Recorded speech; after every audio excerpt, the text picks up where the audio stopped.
Welcome back to the Shankly Sessions, the Liverpool podcast we bring you each and every week on the Dynamo Podcast Network. Head over to YouTube, smash that subscribe and bell notification button. Joining me today, of course, for a tough old episode when we do these. Dino, how are you, my man? Yeah, all good, mate. It's great doing the preview of the game. All happy and buzzing excited. But yeah, it's a sad old time saying goodbye to one of the greats that ever wore the red of the club. Always a somber moment, yeah, but they're celebrated more than they're more than they'll ever know. So I'm looking forward to tomorrow as well before the game, the mosaic and the applause you get. Yeah, absolutely. Well, we're here today to pay tribute to you, if you like, and celebrate the memory of Roger Hunt, who sadly passed away the other day. An absolute Liverpool legend and a man who really laid the foundation for the success of the club and where the club went throughout the 60s, 70s and 80s. An unbelievable player with an unbelievable eye for goal, and an all-round great human being. Let's get into it anyway. Born Glasbury, Lancashire, England, passed away sadly the 27th of September 2021, aged 83. Career 1958 to 1969, Liverpool, 404 appearances, 244 goals. Moved on to Bolton then for a couple of years, 76 appearances, 24 goals. And then with the national team, 1962 to 69, 34 appearances, 18 goals. But of course, lifted the World Cup in 1966, one of the members of the team. Absolutely outstanding performance. Honours with Liverpool, won the league in 63, 64 and 65, 66. League second division in 61, 62. The FA Cup 64, 65. Charity Shield 64, 65 and 66. Of course, I mentioned already the World Cup in 66 with England. Individual, second division top scorer 61, 62. First division top scorer 65, 66. Inducted into the Football Hall of Fame in 2006, and obviously inducted into the Liverpool Football Club Hall of Fame as an inductee.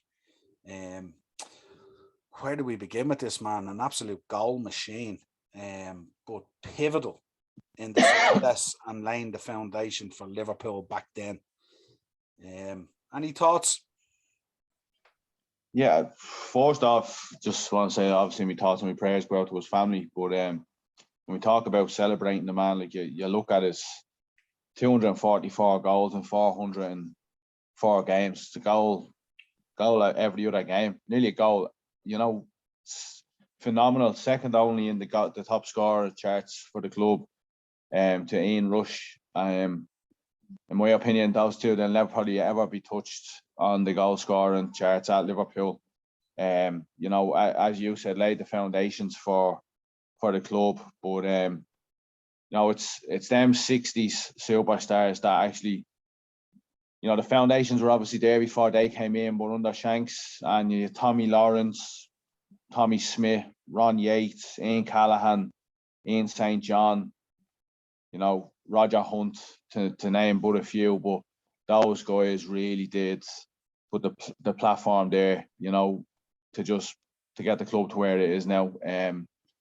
One regret I have, and I suppose it's about you can put it to probably the name of about 50 or 60 Liverpool legends. You look back at yourself, you probably remember seeing him, and then you hear the tributes being paid by his ex teammates and all the legends at the club. But it's those who got to watch this man play were so fortunate. Under Shanks, that was the first great period of the club, and all of the tributes they have, especially Kenny Dalglish's one stands out. Those of us who followed you and Shanks men were fortunate to stand on the shoulders of giants. Thank you for everything you did for our great club. That's you needn't say anymore. That's Kenny Dalglish paying you the ultimate tribute. You know what I mean? And it says it all about the man. Yeah, high praise from the king. All right. Was signed for Liverpool by manager Phil Taylor back in July 1958, joining from Stockton Heath, no less. He made his debut and scored his first goal on the 9th of September 1959 in a second division fixture at Anfield against Scunthorpe. And, you know, this goal was a goal of many. Went on to score 286 goals in totals for the club, 244 of them in the league, which remains, you know, up there with the greats in the league.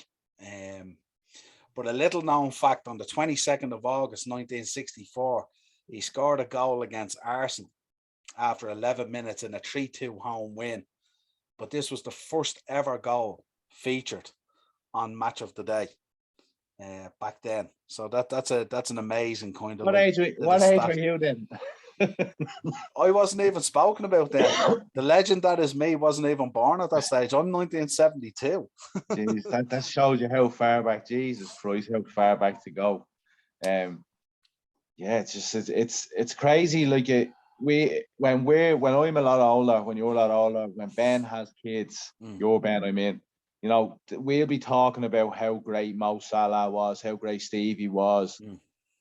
That our generation will move on, and then those kids will be saying, "Jeez, I wish I'd have got to watch Mo Salah, all the clips." And when you go back, you know, as always, when a Liverpool legend dies, we always go to YouTube. We always see the clips, you know, the fan reels, that the tributes that go out to say goodbye to them. And, you know, a lot of players from, like, we lost Ian St. John, sadly, this year, you know, and those two boys are back together. But you think, you know, if there is that place that they go to, you know, you'd like to imagine that the two of them are up there, sitting there, that partnership again. And, you know, yeah, it's such a sad time. You always regret when you hear of the legends that have come and gone. Yeah, like, I would have loved to have got to watch Liverpool in the 80s.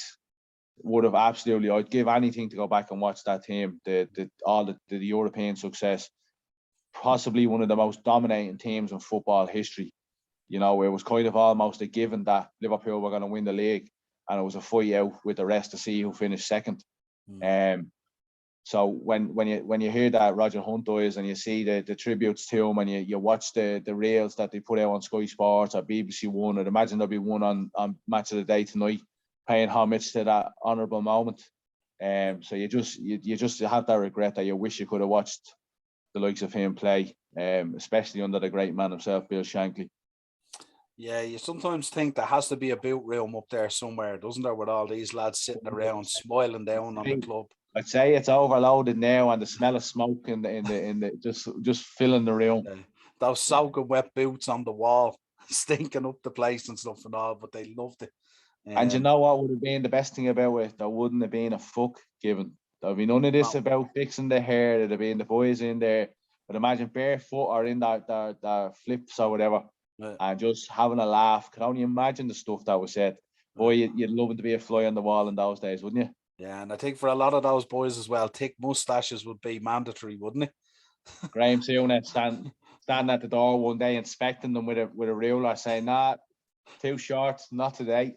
Yeah, absolutely. Well, as you said already, look, condolences, prayers and thoughts, obviously, to Roger Hunt's family and friends, and obviously the wider Liverpool family in general. If you haven't checked, get a win for them. Yeah, if you haven't checked out this man, go check him out. He was absolutely unbelievable. They didn't call him the Blonde Bomber for nothing. He was incredible. And yes, it's always at this time where we honor these guys when they pass away. We always feel an obligation to do it, because, as we know, when we head over to Liverpool, the history, we always try and bring the history to the younger guys that come over with us and explain to them how important the history of the club is. I don't know. All we can say is we raise a glass to you, Roger Hunt, and thank you for everything you did and the foundation you laid for the club. As always, yourself, Ian St. John, Emlyn Hughes, all these players that we have lost, you know, absolute, you know, unbelievable players back in the day. And often forgotten about at times, not necessarily by our own fan base, but often forgotten about in the history of football in England. You know, these guys were incredible players. Another member of that '66 World Cup winning team.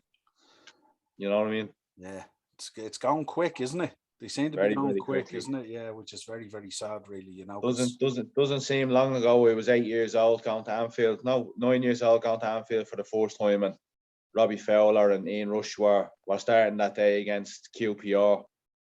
Finished 1-1. Kevin Gallen was playing for QPR at the time, but Jesus, that was over fucking 20 years ago. You know what I mean? It's time is just flying by. Like you blink and it's gone. You know what I mean? So to be saying so many of them have gone in the last few years, you know, Roger, Ian St. John, Emlyn Hughes. Yeah, it's just we have to pay tribute to these guys when it's called upon, but we must never forget even the ones that are still with us what they did for the club. And I know the likes of me and you, like we're Liverpool, like it's in our blood, as is with hundreds of thousands of other Liverpool fans. But you know, they never leave us and we're always thinking about them. But when it comes to saying goodbye, you know, what we've said today and paying homage to them, we genuinely mean every word of it. And I genuinely mean it when I say that one of my biggest regrets is not getting to see that team of the 60s under Bill Shankly. Because those guys are the legends that put us where we are now. I know Jurgen Klopp came in and gave us this success, and you have the likes of Mo Salah and all, but you look back to the platform and the success that these guys put in the foundations of the club that would be stable going forward to where we are today. And no doubt the man will get an outstanding tribute at Anfield tomorrow. So all that's left to say is Sir Roger Hunt, 1938 to 2021. Rest in peace. Till next time, Dino. See you later.